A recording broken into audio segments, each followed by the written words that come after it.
We are visiting today a very interesting project.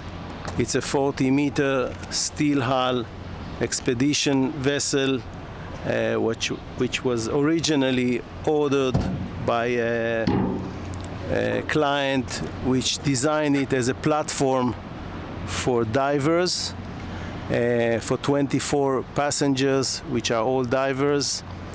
Therefore, the boat has been classified as a passenger ship, which means that the whole safety and stability is much more than a yacht. The boat was classified Bureau Veritas Unrestricted. It means that basically she was designed to go anywhere until latitude 17 north or south. Last year the project has stopped due to the COVID situation, the tourism around the world, and the owner has now decided to sell it as is. Today I'm going to take you through a very detailed walkthrough inside this vessel. It can either be completed as a commercial vessel for divers or expedition vessel, or it can be completed as a pleasure yacht with 5 cabins or 6 cabins. I will show you the different options as we go inside and visit this boat. Now this boat has a long range. According to the designers, within 8 or 9 knots she can go 4,000 nautical miles, so she can go everywhere. And together with the high classification, the Bureau Veritas, which is a French classification society, at the level of unrestricted, this vessel can cope with any condition, weather condition and sea condition. Just before we continue the tour, if you want to learn more about this project, visit our website by using the link at the video description below, or click the card that appears now on your screen. If you wish to contact me directly, you will find my contact details at the video description below. So basically the main mechanical particles of this yacht has been installed. Main engines, generators, shafts, and also propellers. The project manager has decided to remove the propellers because when they are not rotating for a long time and sitting outside of the water, this can cause some bending to the shafts. So we are running down under the hull. The plate thickness down here is 8 millimeters. As we go to the waterline, it goes to 6 millimeters, and then up there 5 millimeters. The stabilizers fins are planned to be around this area, which is the beginning of the last third, back third of the hull. And the yacht is all steel, including the superstructure, but the hardtop is from fiberglass. The yacht was designed to be without a bulb, some kind of an aggressive look. It has a 50 kilowatts bow thruster installed already here. As you can see, already the anchors are here, and a very long chain which is also available and oversized. So that was the hull, and now we will go and step into the boat, and I'll take you through the details. Now, as you can already see from outside, you can see that the railings are from steel, not from stainless steel. Some of the windows are a little bit smaller to be yacht windows, at least for the taste of some clients. And again, this is because the yacht was designed to be a non-restricted passenger ship, not a yacht. And the regulation for passenger ship are totally different in terms of safety, stability, and this size of windows and so on. So if someone will decide to turn this vessel into a yacht, it will be possible, of course, to enlarge the windows and still keep the Bureau Veritas Unrestricted. I will say it again because it's a little bit confusing. You can still do some changes if you change this vessel to a yacht. And when I say change this vessel status to a yacht, I mean that it will have maximum of 12 passengers. Now it is confirmed for 24 passengers, and it's under much heavier regulations in terms of the class. So coming back to the initial ideas, if this yacht will, or if this vessel will be turned into a yacht, it can still keep the high classifications. Things like railing can turn into stainless steel, windows can be enlarged, and more, so to say, yachting style this vessel can be turned to. So we are climbing in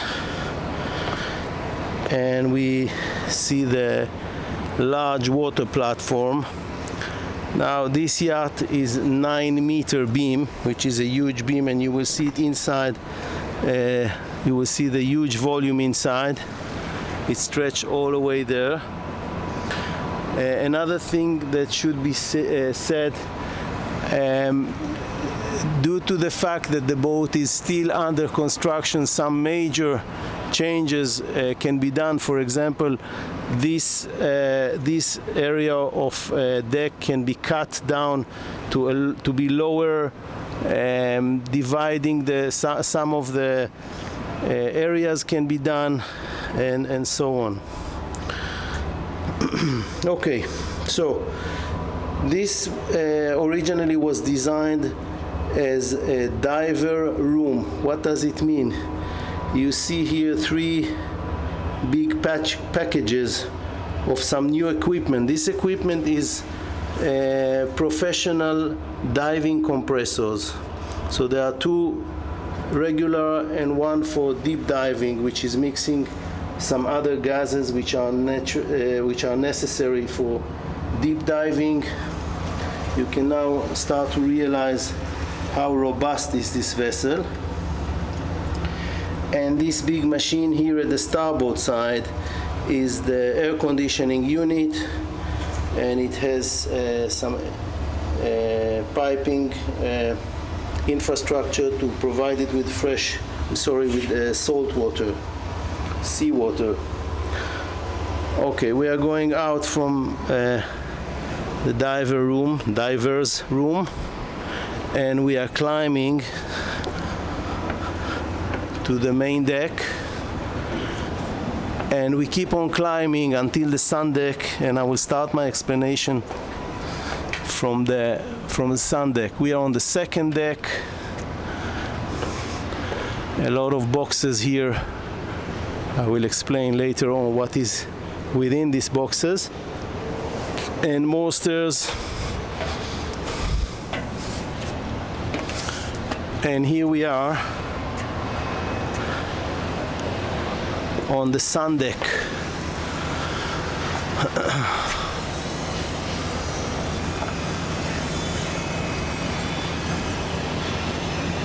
So it's fairly large sun deck.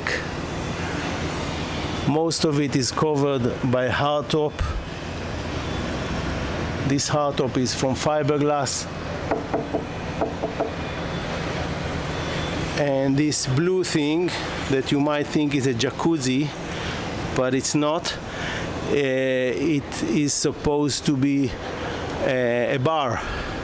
So people sit around it. You can see the bases of the chairs. But basically this thing can be removed and changed. It's not fastened yet to the deck. It's a GRP piece. From here, it would be a good chance to look at the Fore Deck. It's a massive, big Fore Deck Basically it was designed to hold two 8-meter tenders, and this crane that you see there, up there, it's a 10-meter arm with 1.5 tons capability of lifting.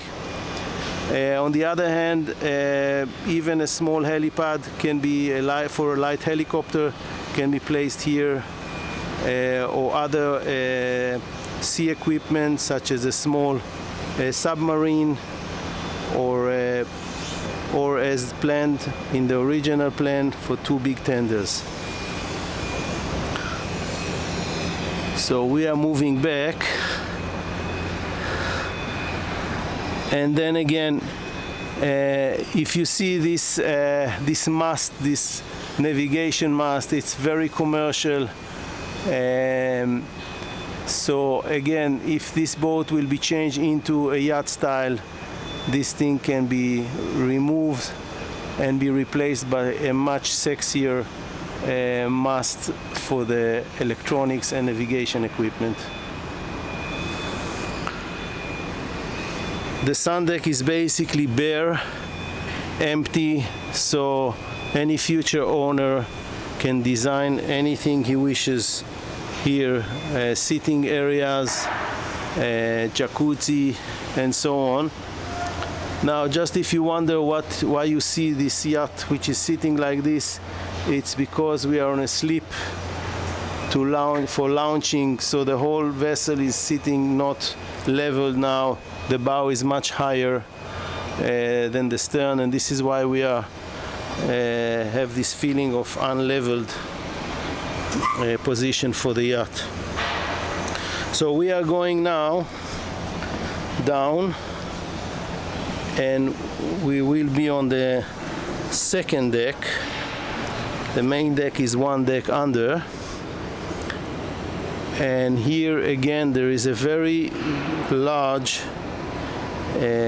open deck for sunbathing, or on the other hand for some equipment that can be launched, big drones, maybe small helicopter. Another crane can be installed here and put and launch some dinghies and so on. So now we are facing forward, and on the second deck there are sidewalks all around which are leading us to the main deck. So from here there is an access to the main forward deck. I'm quickly making my way. This is the door to the pilot house, which we are going to visit soon. And here again you can see this huge Fore Deck that allows a lot of marine operation using this crane, or if someone prefers, this crane can be changed to a more, so to say, sexy crane like Opak Mare or such. Turning the camera,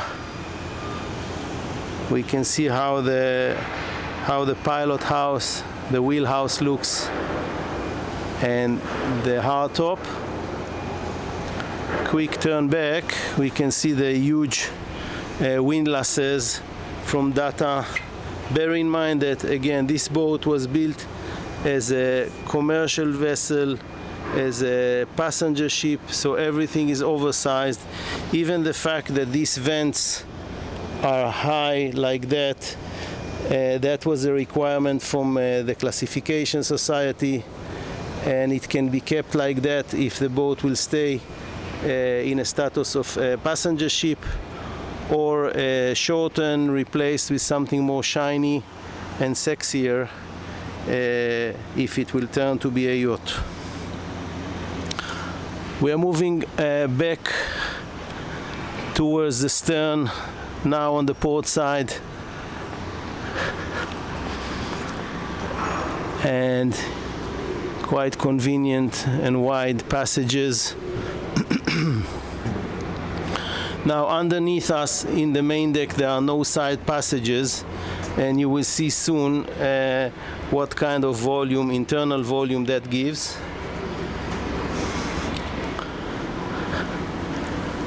And we are back into the aft deck of the second deck, the aft part of the second deck. Now, there is a lot of equipment, new equipment, which is not installed yet. These, for example, are fan coils for the air conditioning system. They are staying here waiting, protected under this hardtop and waiting for installation. There are a lot of internal panels here. When I say panels, it's the big boards which are covering the walls from inside or dividing cabins. Some of the electrical work has been already done, the infrastructure, and can be used. The headroom up here, when the ceiling will be installed, will be always everywhere 2 meters and 15 centimeters, which is a nice headroom even for tall people.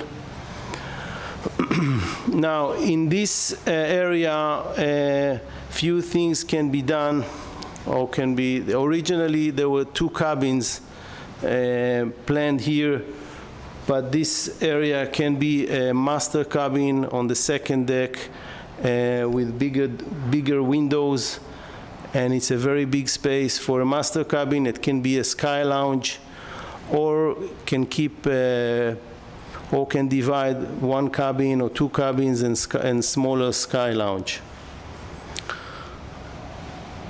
We are facing forward, and we are entering through a door, and we are at the wheelhouse. Very good 180 degrees view. All the equipment of the pilot house will be installed here. And of course, behind the wheelhouse, in addition to everything I mentioned, which is potential to install, a natural place for the captain's cabin can be here just behind the wheelhouse for long passages and to have his eye open on what's going on with the navigation and controlling the yacht.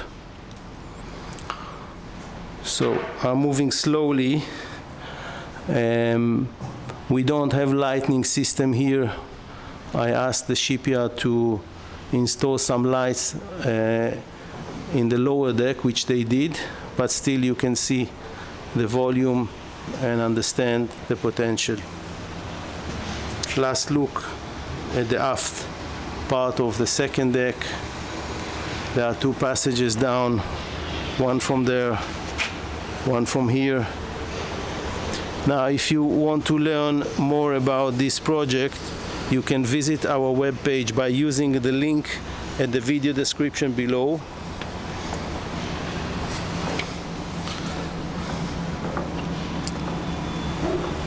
We are going down, and we are actually on the main deck.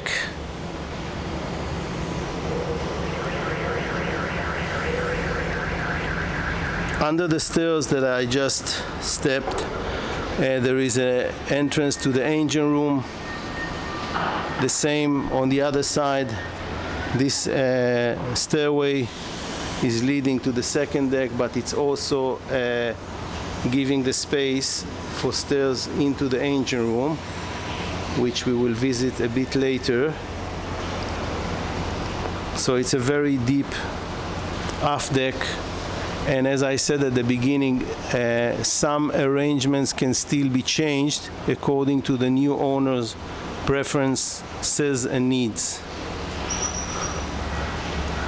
So we will have a quick look at the engine room from the top, but we will visit it from inside.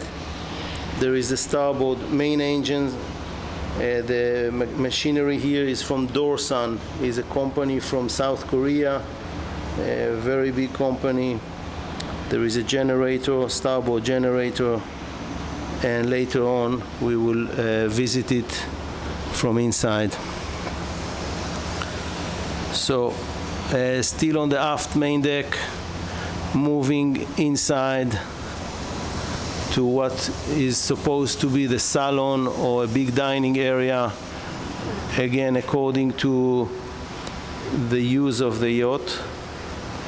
So here you can understand how wide this vessel is. It's a 9-meter port side to starboard. At this deck there is no side passages, so the beam is used in maximum. And let's move forward from the starboard side. Quite big windows here. They are all shaded with some kind of plastic to minimize the light inside, not to affect the cabling and other systems that already have been installed. But when they are open, clean, and there is quite a lot of light inside here. Now, on this deck, there are also a few options, either to put here 2 big cabins, VIP cabins, or to put here one very, very big master cabin. Originally, this was the corridor in between these columns, but this again can be changed, and a huge master cabin can be placed here. The windows can also be enlarged in the condition that this vessel will change its status to a yacht rather than passenger ship. Then again, quite a lot of cabling above, and a very high headroom, which allows to install all this cabling and other systems. So we are turning back, and here again you can see the very, very large volume which is available on this vessel. You can also understand how robust is the construction. It's a steel construction, a lot of frames put together. This is another stairway to the second deck.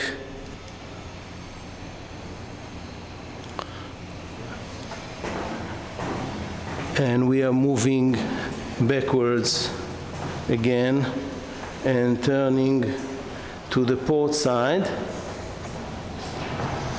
And let's check what we have in this compartment. From here, the original plan was to have it divided and getting into the crew area. This was the galley of the boat, or can still stay the galley of the vessel. It's very dark. I know it's very limited, but it's a reasonable size galley. And in addition to the galley, this area behind this door was planned to be the crew mess. So basically these can be somehow combined or exchange this volume together with this volume together with the galley, so rearrangement can be done according to the need of the owner. And here you can also see another additional stairways which are going directly to the wheelhouse, and stairways that are coming from the lower deck, coming from here. So let's go downstairs to the lower deck from this stairway.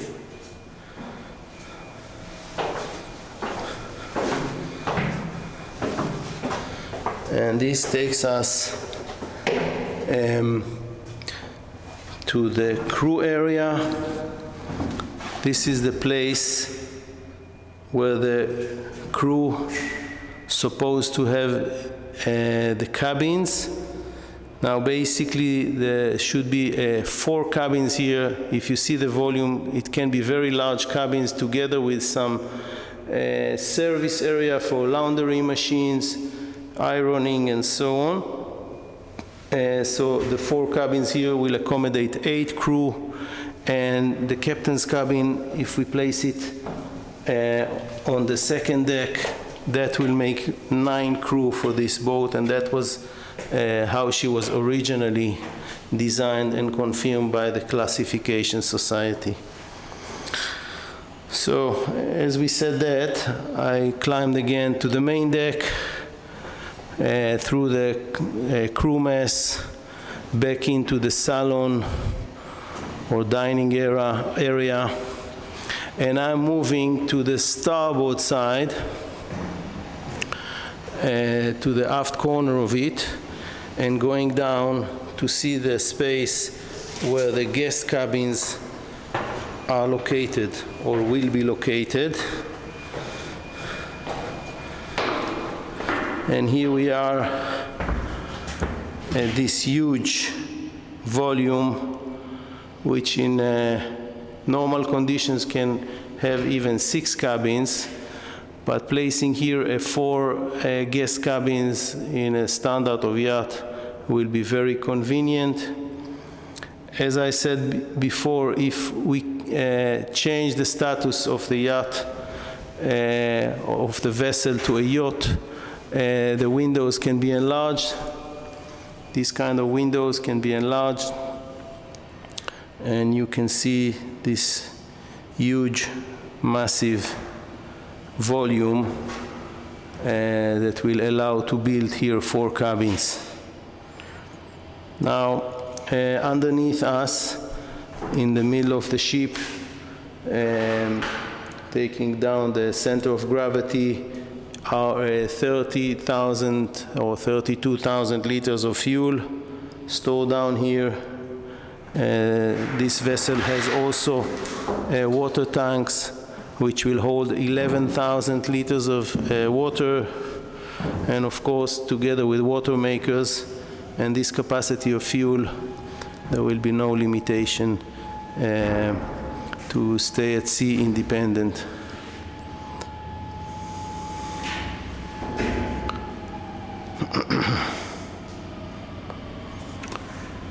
So we will go slowly backwards and through the stairs that we used, climbing back up, and we will go to see the last part of this vessel, which is the engine room.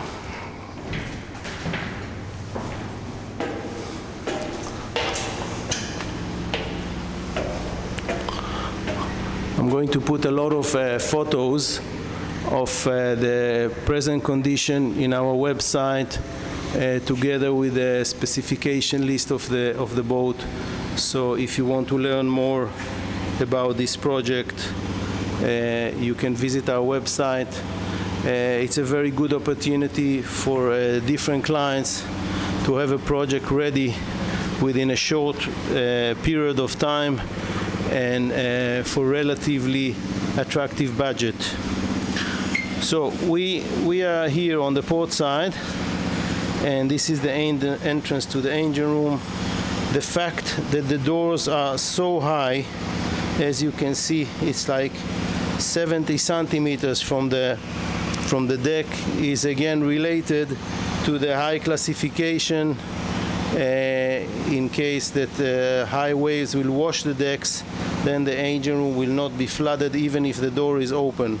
So that's the idea behind it, if you wonder why the doors are located so high. This chamber is to hold the CO2 extinguish material for the automatic extinguishing system for the engine room.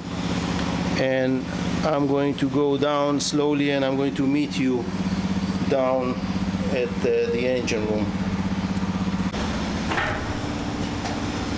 So here we are, down here in the engine room. Need to be a little bit cautious, everything is open here. Let's have a quick look around. We have one generator here of 90 kilowatts. The equipment here is from Dorsan. Dorsan is a company in South Korea. They have service in many countries in the world. In Turkey they have a branch which can give service. And here are the two main engines, port side and starboard. The engines has been produced in 2019, so they are not very old. And the good news about it that they are still under warranty, and the warranty is not running. That means that once the yacht will be completed, the engines will be commissioned, means put into work, Dorsan will sign the warranty, and from that point a 2-year warranty for the engines will start. So any client that will buy this yacht will have a warranty for the machinery. Now this big box ahead of us is from a company called Eco Clarimar, which is a Czech company, and this is a very big sewage system. Bear in mind that this vessel has been designed to be a diver's vessel and will go to a lot of preservations, places that you need to keep the nature completely from any pollution. So this system is even cleaning the gray water of the yacht and preventing any pollution.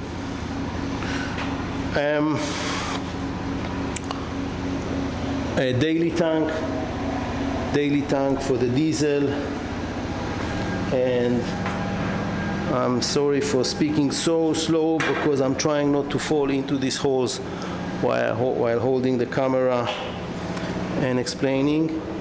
And this is one of the main engines, and the brand is Dasan. Sorry, I said before Dorsan, but it's Dosan, and it's from South Korea. It's commercial, robust machine. The gearboxes are from the same company. I just took a little bit the nylon off because it's covered here and it's sitting here for about 1.5 years, so it's a little bit dusty. But as I said, the engines are new and they are under warranty, which hasn't started yet. Quick look at the gearbox, massive gearbox, propulsion system, which is going through the hull through, and some fuel pumps. And here we see a totally exposed generator from Dosan. It's 90 kilowatts. There are two pieces like here, quite a significant electrical power. And then the daily tank. So there is a lot of equipment that has been already bought, like pumps, valves, and so on, and it is stored in the warehouse of the shipyard. And once the project will continue, this equipment will arrive here and will be installed.